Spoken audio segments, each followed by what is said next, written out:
మాత్రమే నమః. ఈరోజు వచ్చేసి తద్దట్ల పిండి ఎలా చేసుకోవాలో చెప్తానండి. ఇదిగోండి, ఒక తవ్వ మినపప్పు మనం వాటర్లో వేసుకుని నానబెట్టుకోవాలండి. 2 గంటలు నానబెట్టుకుంటే నానిపోద్దండి. ఇది అయితే ఏంటండి, తర్వాత ఏంటంటే ఈ మినపప్పుకి కావలసినన్ని రైస్ కూడా మనం వేసుకోవాలి కదా. రైస్ అన్నీ వేయాలంటే అండి, ఇదిగోండి 3 తవ్వలండి. 3 తవ్వలు అంటే కేజీన్నర బియ్యం. కేజీన్నర బియ్యం వేయాలండి. ఈ రాత్రి వాటర్లో నానబెట్టుకుని పొద్దున్న ఉదయాన్నే శుభ్రంగా కడిగేసుకుని నానబెట్టేసుకోవాలండి. నానబెట్టుకుని కడిగేసుకుని వాటర్ అంతా శుభ్రంగా వాడిపోయేలాగా మనం ఉంచుకోవాలండి.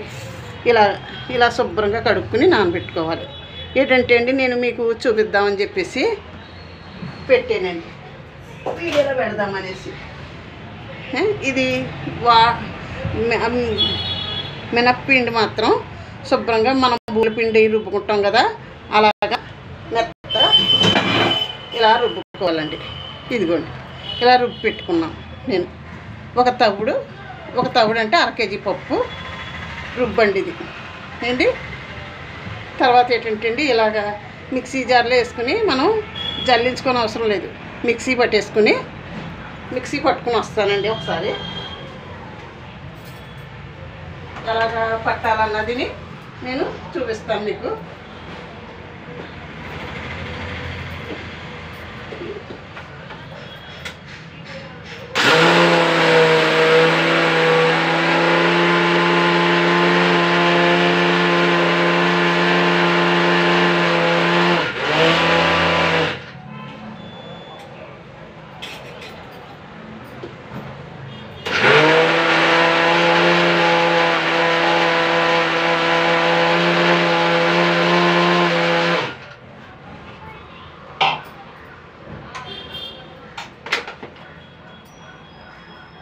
ఈ విధంగా మెత్తగా మనం మిక్సీ జార్లో పట్టేసుకుని ఇంకా జల్లేసిన అవసరం లేదండి. ఈ రుబ్బు మాత్రం మెత్తగా రుబ్బుకోవాలి. ఇది మురుంగానే ఉండాలండి. కొంచెం ఏంటంటే జల్లించుకునేంత అవసరం లేదండి. నేను పిండి అంతా ఆడి పెట్టేసుకున్నాను. ఫస్ట్ ఇదిగోండి, 3 తవల పోసుకుని పెట్టుకున్నాను కదా, అదండి. ఇది ఏం చేయాలంటే అండి, మనం ఈ రుబ్బులో వేసేసుకోవాలండి. వేసేసుకుని మనం బాగా కలుపుకుని మూత పెట్టుకోవాలండి. మూత పెట్టుకుని రేపు బెల్లం కలుపుకొని మనం తద్దట్లు వేసుకోవాలండి.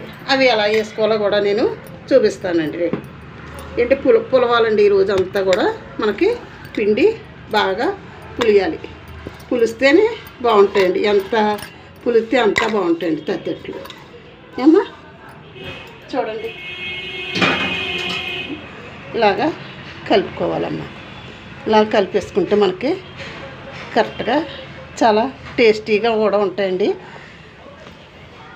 మిక్సీలో ఆడుకోకూడదండి, రుబ్బు గ్రైండర్లోనే ఆడుకోవాలి.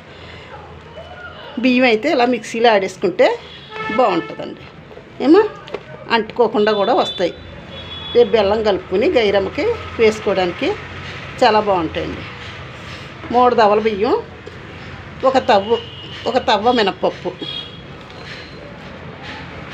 1కి 3, ఏ గ్లాసుతో అయినా ఏ గిన్నెతో అయినా సరే.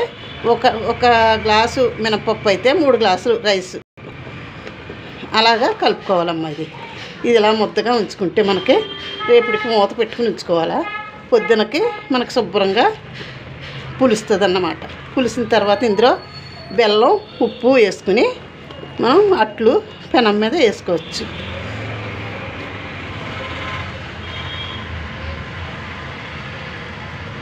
చూడండి, అది కలిస్తే మెత్తగా చాలా బాగా వస్తాయి అట్లు. రేపు మీకు చూపిస్తాను. ఓకేనా? చూడండి, శుభ్రంగా ఇలా కలుపుకొని ఒదిక్కిని మనకి ఎంగిల్ దగ్గర చోట పెట్టుకోవాలి. గైరమ్మకి కదా ఇది పులిసిన తర్వాత ఎంతవరకు వచ్చేస్తుంది. ఇలా ఖాళీ గిన్నెలోనే పెట్టుకోవాలి, లేకపోతే బయటకు వచ్చేస్తుంది పిండి పులిసి. సరేనమ్మా. పిండి తద్దట్ల పిండి ఇలా రెడీ చేసుకోవాలి. 1కి 3 గ్లాసులు. 1 గ్లాసు మినపప్పు అయితే 3 గ్లాసులు రైస్. గుర్తుపెట్టుకోండి ఏమో. సరే అండి, అయితే ఉంటానమ్మా. శ్రీమాత్రే నమః, శ్రీమాత్రే నమః, శ్రీమాత్రే నమః.